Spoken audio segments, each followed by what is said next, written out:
उत्तराखंड का इतिहास, विशेषकर पौराणिक इतिहास, बहुत गौरवपूर्ण रहा है।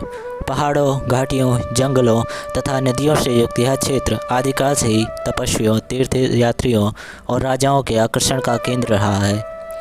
सबसे पहले इस राज्य के इतिहास के बारे में, प्रागैतिहासिक काल के बारे में बात करेंगे। प्रागैतिहासिक काल का मानव प्राय गुफाओं में निवास करता था और उसकी दीवारों को सुंदर सुंदर चित्रों से सजाया जाता था।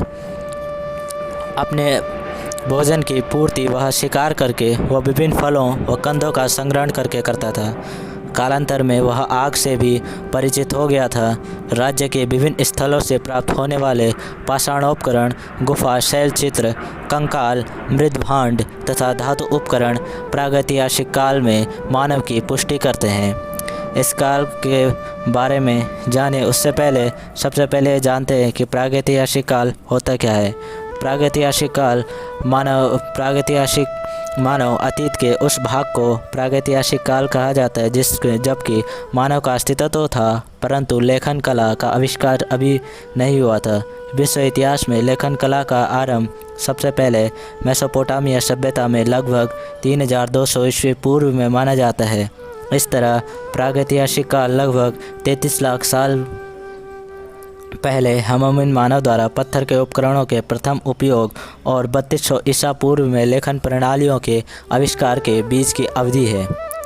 दोस्तों, प्रागैतिहासिक काल में बहुत से ऐसे उदाहरण मिले हैं जो उत्तराखंड के प्रागैतिहासिक काल के बारे में हमें बताते हैं।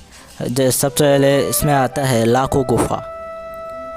लाखो गुफा 1968 में खोजे गए लाखो उड्यारिया गुफा, जो कि अल्मोड़ा में बाड़ेछीना के पास सुयाल नदी तट पर स्थित है, से मानव तथा पशुओं के चित्र प्राप्त हुए हैं। इसमें मानव आकृतियों को अकेले या समूह में नृत्य करते दिखाया गया है। विभिन्न पशु पक्षियों का भी चित्रण किया गया है और चित्रों को रंगों से भी सजाया गया है। ग्वारखा गुफा चमोली में अलकनंदा नदी के किनारे डुगरी गांव के पास स्थित ग्वारखा उड्यार या गुफा से मानव, भेड़, बारहसिंहा, लोमड़ी आदि के रंगीन चित्र मिले हैं, जो लाखों गुफा के चित्रों से अधिक चटकदार है। किमनी गांव चमोली के थराली के पास स्थित किमनी गांव के गुफा से हल्के सफ़ेद रंग से चित्रित हथियार एवं पशुओं की शैल चित्र मिले हैं। चमोली के ज़िले में ही सुदूर तिब्बत सीमा से सटे मलारी गांव में गढ़वाल विश्वविद्यालय के शोधकर्ताओं को सन 2002 में हजारों वर्ष पुराना नरकंकाल, मिट्टी के बर्तन, जानवरों के अंग और 2.25 किलो का एक सोने का मुखावरण आदि विशेष अवशेष मिले हैं। विद्वानों के अनुसार यह नरकंकाल और मिट्टी के बर्तन ईसा के 2000 वर्ष पूर्व से 6वीं सदी ईसा पूर्व तक के हैं। लोएथाप अल्मोड़ा के लोएथाप से प्राप्त शैलचित्र में मानव के शिकार करते तथा हाथों में हाथ डालकर नृत्य करते दिखाया गया है। हुडली उत्तरकाशी के हुडली से प्राप्त शैलचित्रों में नीले रंग का प्रयोग हुआ है।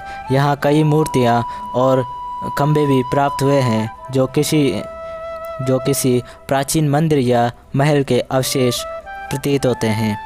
पेटसाल अल्मोड़ा के पेटसाल व पूनाकोट गांव के बीच स्थित कफ्फरकोट से प्राप्त नृत्यरत मानवाकृतियाँ कत्थई रंग से रंगे हैं। फलसीमा अल्मोड़ा के फलसीमा से योग तथा नृत्य वाली मानवाकृतियाँ मिली है।